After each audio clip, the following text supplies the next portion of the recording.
My name is Nadine. I am 36 years old, and I used to believe that a quiet life was a safe one. I grew up in Sudbury, Ontario, in a house where my mother kept the heat low in February because the hydro bills were brutal, and my father drove the same Dodge pickup for 19 years because, as he put it, a reliable thing deserves your loyalty. I carried that philosophy into adulthood, into my career as a registered nurse at Health Sciences North, into my marriage. I thought I had built something reliable, something that deserved my loyalty. I was wrong about that. It was a Wednesday in early March when everything unraveled. Not because I went looking for the truth, but because I was running 11 minutes late and grabbed the wrong jacket off the hook by the door. I remember the exact details of that morning because I have replayed them so many times since. The coffee I left half drunk on the counter. The scrape of ice on the shield didn't bother with because I was already late.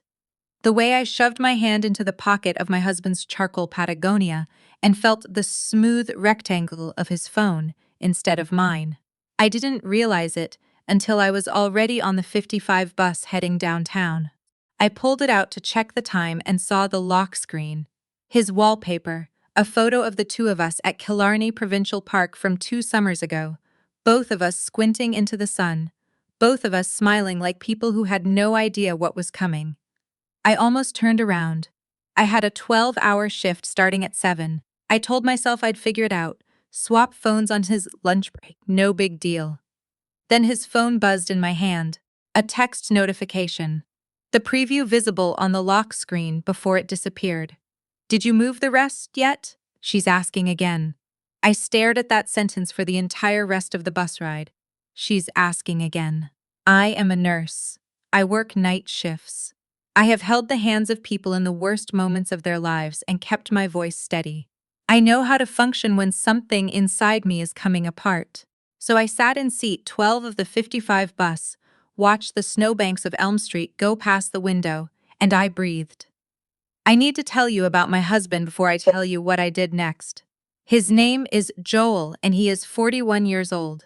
He works as a commercial property manager for a mid-size firm based on Notre Dame Avenue. When I met him 8 years ago, he was the kind of man who remembered things. Remembered that I took my coffee with oat milk. Remembered the name of my nursing instructor I'd mentioned once. Remembered the anniversary of my father's passing, even when I had pretended to forget it myself. He had a warmth to him that felt rare. His younger brother, whose name is Curtis and who is 38, works in the same industry, residential real estate on the east side of the city. The two of them are close. Or I thought they were simply close. I understand now that what I mistook for closeness was something else entirely. I also need to tell you about Simone. Except that is not actually one of the names I'm using, so let me be precise. Her name is Tasha, and she is 29 years old, and she is the administrative coordinator at Joel's office. I had met her at the firm's Christmas gathering at the Radisson 2 years running. She had a laugh that filled a room and always complimented my earrings. I liked her. I want you to understand that I genuinely, sincerely liked her, because I think it matters that the people who hurt us most are often the ones we would never have suspected. I arrived at the hospital. I clocked in. I did my job for 12 hours. And the whole time, the phone sat in my locker, and I could not stop thinking about that sentence. She's asking again. On my break at 2 p.m., I made a decision I have never regretted. Joel and I share the same phone pin. We set it up that way years ago, practically and without ceremony, a string of digits connected to a date that mattered to us. I had never used it to access his phone before. I want to be clear about that. I am not someone who checks their partner's messages on principle. I believe in privacy. I believed in trust. Past tense. I entered the PIN and the phone opened. The text was from Curtis. The full message read, "Did you move the rest yet?" She's asking again. Told her end of the week, but bro, you need to get it done. I scrolled up. The thread between Joel and his brother Curtis went back 4 months. I sat in the break room of the ICU ward with the fluorescent lights humming overhead, and I read every single message. What I found was this. 17 months ago, Joel had opened a joint investment account with Curtis. Not unusual in itself. Brothers sometimes invest together. Nothing alarming there. But the account had been seeded with money that was not entirely Joel's to give. Over the course of 14 months, he had been systematically redirecting funds from our joint household account into a personal account I did not know existed, and from there into the joint investment account with Curtis. The total, as best I could calculate from the account numbers and figures referenced in those texts, was somewhere in the range of $87,000. In Canada, that kind of money is a down payment. That kind of money is a TFSA built over a decade. That kind of money is what my parents never had, and what I had spent 15 years of nursing shifts trying to build with careful, unglamorous discipline. And there was more. Buried in the thread, beneath messages about wire transfers and account numbers, were references to a property. A condo unit in a new build development near Ramsey Lake Road. The messages referred to it as the unit, and from context I understood that it was being purchased as an investment property. Ostensibly Curtis's name, but financed substantially with the money Joel had moved from our household account. The name Tasha appeared for the first time in a message from 6 weeks prior. Tasha says she wants her name on the deed too. I told her wait until the mortgage clears. I put the phone face down on the table. I sat for a long time. Then I turned it back over and kept reading. The picture that assembled itself was methodical and devastating. Joel and Tasha had been together for at least 14 months.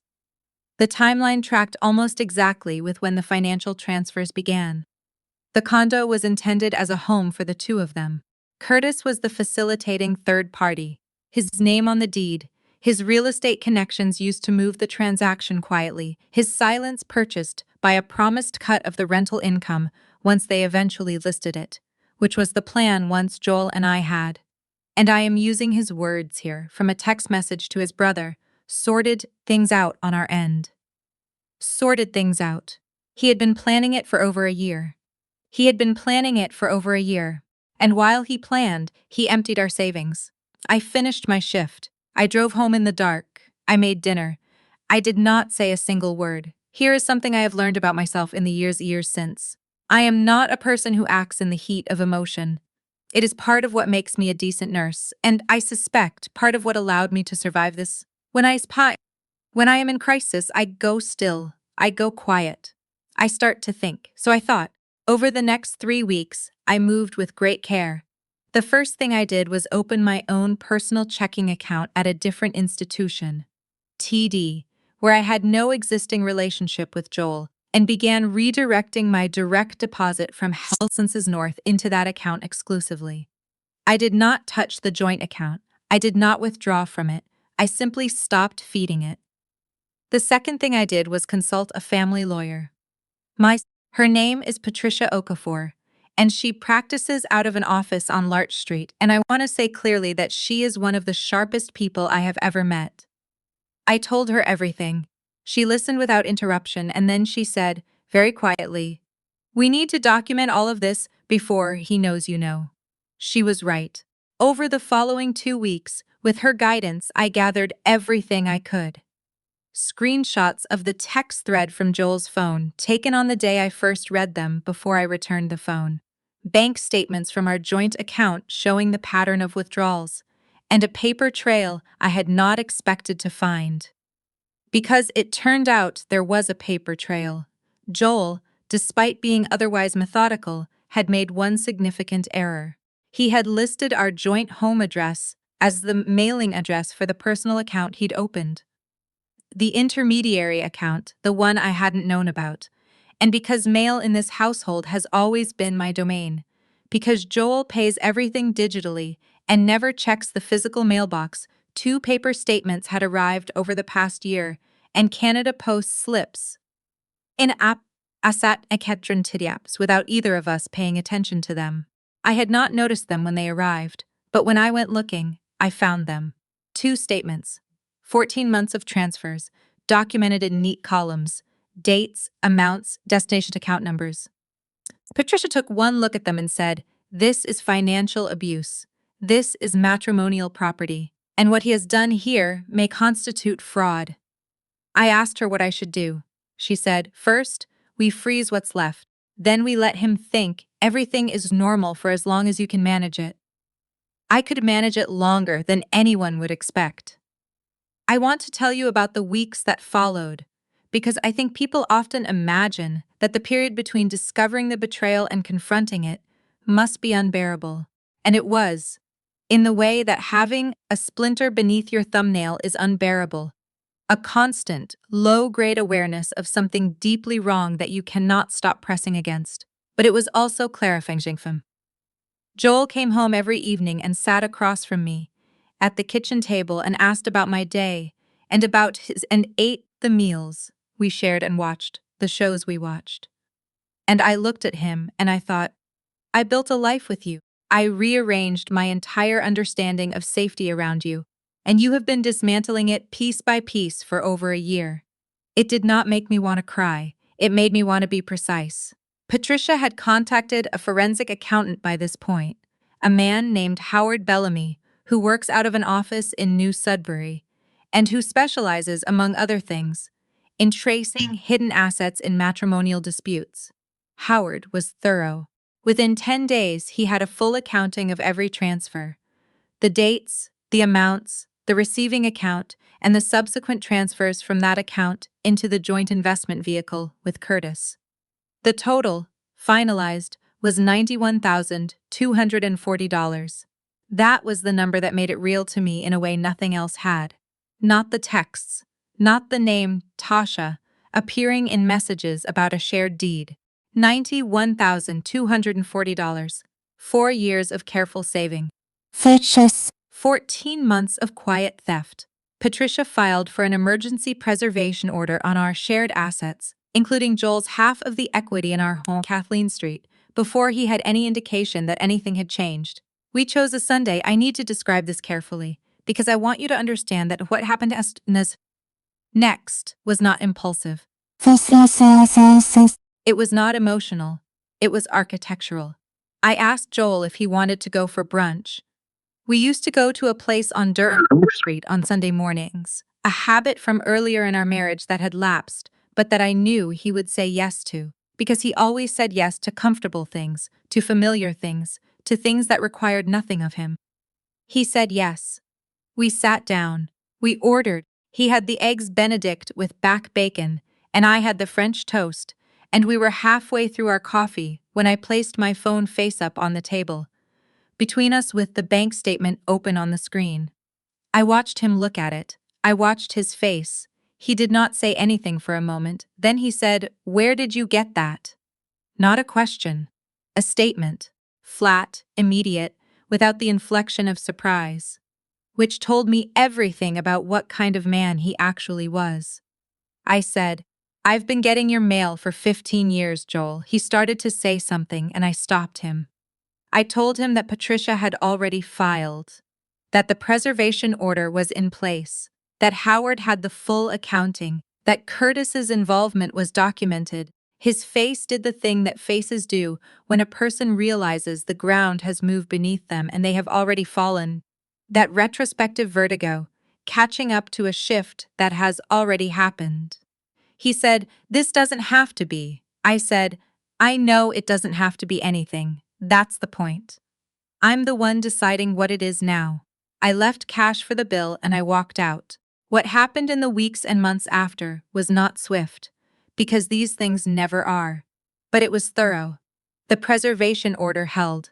Joel's access to the joint home equity was frozen penspantayutment. The financial transfers, documented by Howard and presented by Patricia, constituted a clear case of matrimonial financial misconduct. And because the amounts exceeded a certain threshold, and the transfers had been made with evident intent to conceal, there was a parallel referral made to the relevant provincial authorities. Curtis, who had knowingly facilitated the transfer and held the investment account in his name with full knowledge of its illegitimate funding, was served separately. His name on the deed of the Ramsey Lake condo became a significant liability when the paper trail was presented. The condo purchase, which had not yet closed, the timing of this was lucky. Or perhaps it was something else. Perhaps it was the particular alignment of things that sometimes happens when someone has spent 14 months being very careful wound. The funds were traced back, $91,240, ordered back into the matrimonial pool for equalization. Tasha. I have to tell you about Tasha because people always ask, and because one of the things I most wanted in those early weeks was for someone to answer the question I kept circling: what happens to her? Tasha was not charged with anything. She had not directly transferred funds, and her name on the intended deed had never actually transferred. The purchase unwound before closing. She lost the condo she had been promised. She lost the condo she had been promised. She lost the relationship. She left the firm, whether by choice or otherwise, in the month after everything surfaced. I do not know where she is now, and I have made my peace with not knowing. What I do know is this. She was 29 years old, and she believed in a version of Joel that I had also believed in. I don't think that excuses anything. But I also don't think it's the most important part of this story. Joel and I finalized our separations 11 months after that Sunday brunch. The settlement included the full equalization of matrimonial property, including the traced funds. He kept his car and a portion of its pension contributions from before we married. I kept the house on Kathleen Street, which I subsequently sold because I did not want particular decade of a building that held that particular decade of my life. I bought a smaller place, a semi-detached on Minto Street, with a backyard that gets sun in the afternoon. I can drink my coffee there in the summer and hear the neighbor's dog bark at the squirrels and feel the particular quiet of a life that is entirely my own. I am still a nurse. I still work at Health Sciences North. I still drive too fast on Paris Street when I'm running late, and I still leave my coffee half drunk on the counter. Some things don't change. But I want to tell you the part that I think matters most, the part that I did not understand when I was in the middle of it, when I was sitting in the break room of the ICU ward, reading text messages between my husband and his brother and trying not to let my hands shake. Here it is. The moment he sent that first transfer, Joel was already gone. The man I had organized my life around had made his decision 14 months before I found out about it. Everything in between, the dinners, the Sunday brunches, the shows we watched, the way he asked about my day. All of it was the performance of a person who had already left and simply hadn't told me yet. And when I understood that, really understood it, I stopped grieving the marriage and started grieving something smaller and more specific. I grieved the years I spent making myself smaller to fit around someone else's comfort, believing that smallness was the same thing as safety. It is not. I know that now. I found the truth in the pocket of the wrong jacket on the wrong morning, standing at a bus stop in minus 14-degree weather, with ice on the sidewalk and 11 minutes already lost. I am glad I was running late. I am glad the bus came when it did. I am glad I sat in seat 12 and looked down at his phone when it buzzed in my hand. Because the truth was always there, I just needed the right accident to find it. And once I found it, I made sure I was the one who decided what happened next.